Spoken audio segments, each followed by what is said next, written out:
चालू वैजापूर येथे उपविभागीय कार्यालयामध्ये आमरण उपोषण चालू असताना आज या आमरण उपोषणाचे 4था दिवस संपूर्ण झालेला आहे।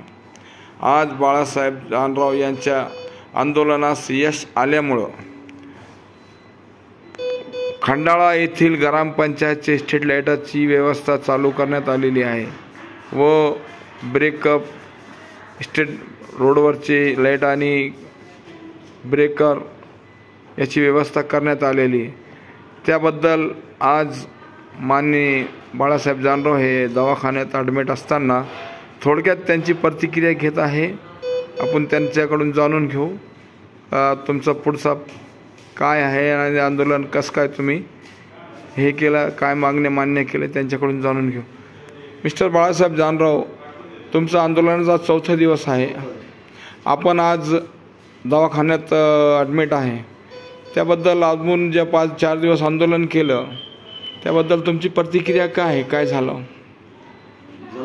गेल्या 25 तारीख फेब्रुवारीपासून खंडाळा गावातील ज्या मागण्या होत्या ती या 3-4 वर्षापासून तशाच मागं राहिलेल्या आहेत आणि गावकऱ्यांची इच्छा होती की त्या ठिकाणी एक खंडाळा गावाहून महामार्ग गेला आणि त्या महामार्गावर महामार्ग असल्यामुळे त्या ठिकाणी राज्य सरकार आणि केंद्र सरकारने कोटी रुपये खर्च करून स्ट्रीट लाईट त्या ठिकाणी बसवलेली आणि दुसरा एक विषय होता की त्या ठिकाणी 20,000 लोकसंख्येचं गाव असल्यामुळे त्या ठिकाणी 10-12 गावं त्या याला जोडलेली आणि तिथं खूप मोठी गर्दी त्या ठिकाणी त्या गावामध्ये असते आणि गाड्याचे महामार्ग असल्यामुळे गाड्यांची स्पीड खूप जोरात असते म्हणून त्या ठिकाणी अनेक ॲक्सिडेंट झाले, अनेक जणांनी आपले प्राण त्या ठिकाणी गमावले। नाही, आपली मागणी मान्य झाली दोन्ही। माझं म्हणणं असं आहे की तुम्हाला या मागणीसाठी 4 दिवस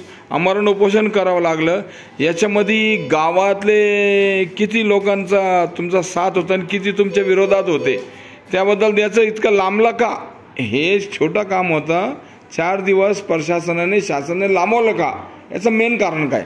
जे महामार्गावरील गतिरोधकाचा एक विषय होता, गतिरोधक आमचे आमरण उपोषण बसल्या त्याच दिवशी रात्री गतिरोधकचं काम झालं, परंतु जे ग्रामपंचायत जो विषय त्यांच्यातच ते एकूण कारण त्या स्टेट लाईटला असं आहे की राज्य सरकार केंद्र सरकारने जरी काम केलं परंतु त्याचं लाईट बिल ग्रामपंचायतला भरावं लागतं, नगर परिषदला भरावं लागतं, ज्याच्या हद्दीत असं त्याला भरावं लागतं आणि ते 4 वर्षापासून त्या ज्यांचं काम झालं त्यांनी त्या ग्रामपंचायतला पत्र दिलं परंतु त्यांनी कोणतीही त्याची काळजी घेतली नाही।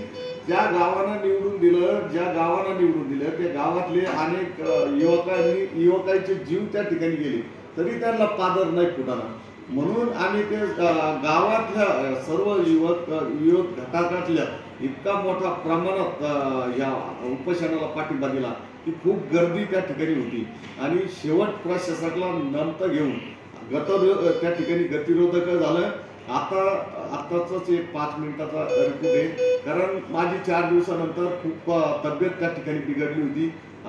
डॉक्टर त्या ठिकाणी आले, चेक केल्यानंतर ते म्हणे कोणत्याही हालतमध्ये तुम्हाला ॲडमिट व्हावं लागतं, म्हणून गावकरी खूप मोठ्या प्रमाणात होते। मी लाईट जेवपर्यंत चालू होत नाही तोपर्यंत त्या ठिकाणून उठायचं माझं हेच नव्हतं, परंतु गावकऱ्यांच्या आग्रस्तव त्या ठिकाणी मी दवाखान्यात आता ॲडमिट गावकऱ्यांनी मला केलेलं आहे आणि 8 वाजता मी त्यांना एक दिलेलं आहे की 8 वाजता जर लाईट नाही झाली तर मी तुम्हाला दिसणार नाही।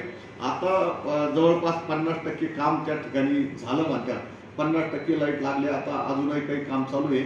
8 वाजता काम करून देण्याचं त्यांनी हे केलेलं आहे। आता 8 वाजता मी माझं उपोषण या ठिकाणी तिकडं लाईट लागले काही या ठिकाणी सर्व गावकरी असतील की तालुक्यातल्या विविध संघटनाच्या पदाधिकारी यांनी खूप मोठा पाठिंबा त्या ठिकाणी दिला, त्यांच्या उपस्थितीत मी या ठिकाणी उपोषण सोडणार आहे। धन्यवाद।